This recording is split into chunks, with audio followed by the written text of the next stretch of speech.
Siya po si ate, isa sa nagmamalasakit kay Chucho dyan sa lugar. Pagkagaling niya sa trabaho, umaakit siya din sa overpass para dalan si Chucho ng pagkain. Hinuhulog niya lang po dyan sa gitna. Kabisado na ni Chucho.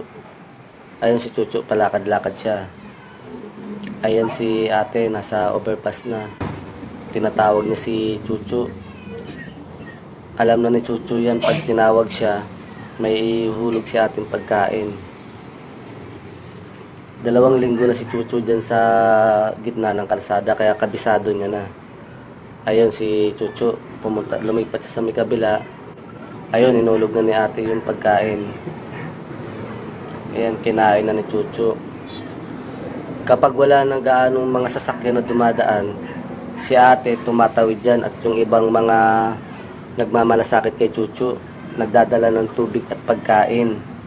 Kaya si Chucho nakasurvive ng mahigit 2 linggo dyan. Sayang nga lang at may biglang nag-rescue daw na hindi masyadong pinagplanuhan.